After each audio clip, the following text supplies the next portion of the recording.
Much of my early childhood years were spent in the home of my great-grandmother, Tomasa Martinez. Tomasita was born in Guanajuato, Mexico in 1911. This was during the beginning stages of the Mexican Revolution, a period of unemployment and economic hardship. In this video, I'm going to share with you 5 things you should know of Mexican women of Chicago prior to World War II. The Mexican women of Chicago had a unique experience. This experience is different from the Mexican women of the southern states. Labor recruitment and economic opportunities prompted migration of Mexican families to Chicago, just as immigrant families before them. The large employers at the time were the meatpacking industry, the railroad industry, and the steel mills. Although these employers primarily employed male laborers, women often accompanied the laborers either as family members or as partners.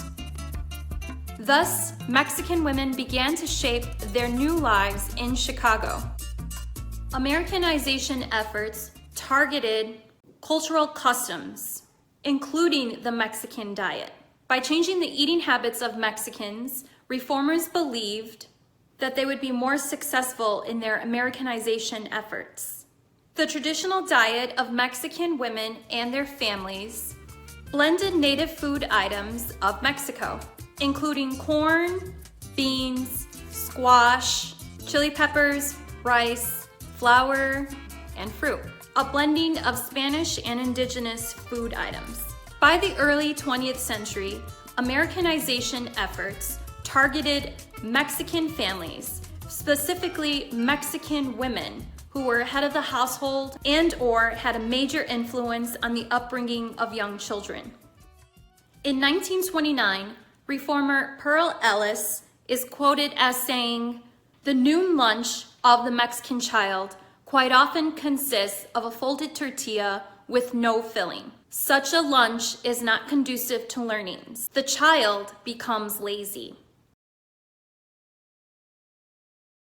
In response, the Chicago Standard Budget was created to support Chicago social workers in changing the diets of immigrant groups, including the diets of Mexican families. In examining the proposed diet for Mexican families, it appears that only a few traditional food items remained, placing heavier emphasis on American food items. American food items were introduced at each meal of the day. This included tomato juice for breakfast, eggs and potatoes for lunch, and dried fruit for dinner. The Chicago Board of Education also attempted to assimilate Mexican women.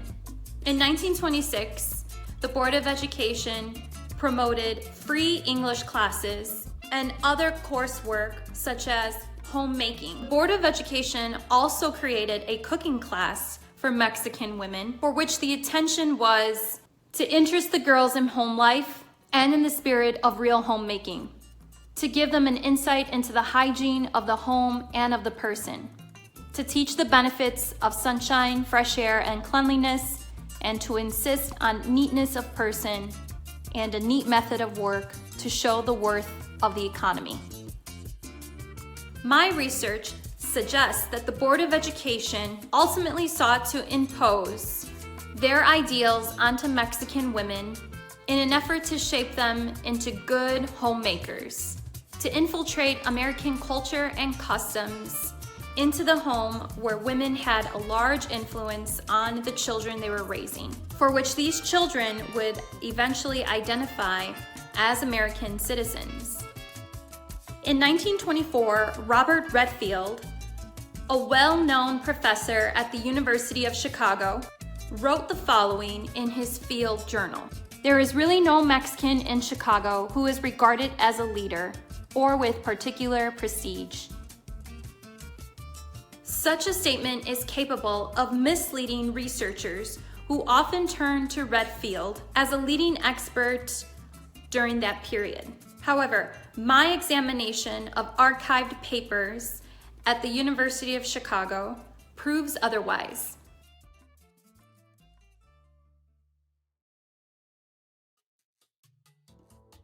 One notable Mexican female leader was Mrs. Alvarez.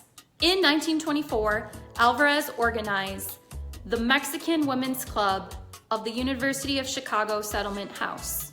Through her leadership, club members purchased second-day bread, 75 cents per 100 loaves, which were then resold for 3 loaves at 5 cents. The funds raised were then collected by the club treasury. Another club of the University of Chicago Settlement House, which supported Mexican women, was the Mexican Mothers Club. In 1934, Mexican women gathered to study the following topics: Chicago's history, communities, and political organizations. The discussions on these topics occurred in their native language of Spanish as well as English. During their discussions, Mexican women were encouraged to discuss topics of civic questions related to the government, city management, and schooling. Such discussions were important for Mexican women as they shaped a critical point of view of government and city management. Furthermore, opportunities to study political organizations and discuss civic questions supported leadership skills, as women were able to create informed opinions on larger systems of their city.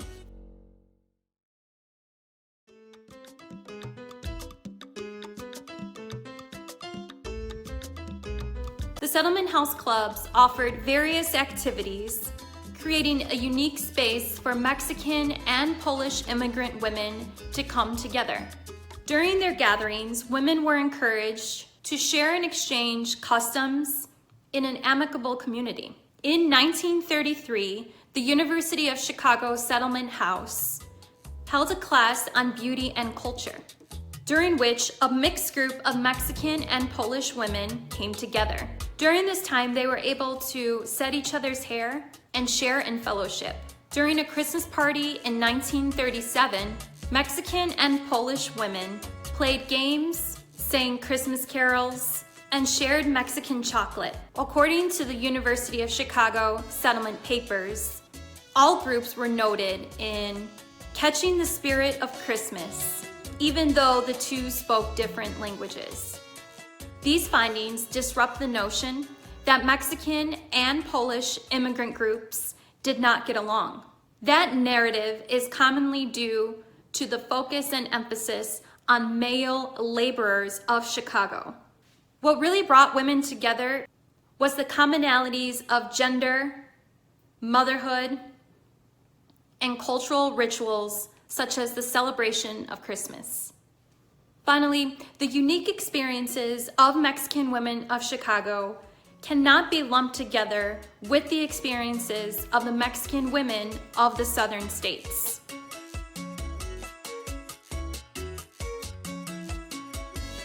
This includes Texas, Arizona, California. They had a very different experience than the Mexican women of Chicago. For one, the Mexican women of Chicago experienced a longer journey throughout the Midwest prior to settling in Chicago, whereas the Mexican women of the southern states lived much closer to the border, perhaps making the commute between Mexico and the United States easier, and perhaps had luck adjusting to a climate more similar to that of their own. The Mexican women of the Southwest typically arrived for seasonal work. They often provided agricultural labor, as opposed to the Mexican groups in Chicago, which provided labor for the steel, meatpacking, and railroad industries. In addition, the labor opportunities throughout the Midwest, and more specifically in Chicago, were year-round, whereas the labor opportunities of the Southwest were seasonal. Year-round labor opportunities often prompted long-term settlement in a city like Chicago.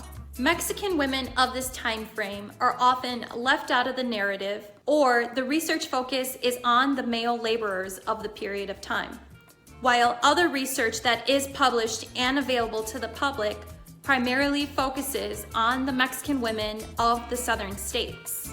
My goal is to make sure that the Mexican women of this period, like my great-grandmother, are discovered, examined, and celebrated for their own unique experience, and should be shared in the scholarship of this period of time.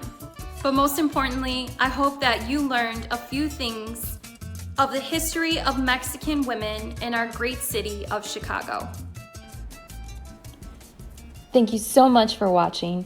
For more lessons by Jay Marina, click on that red subscribe button.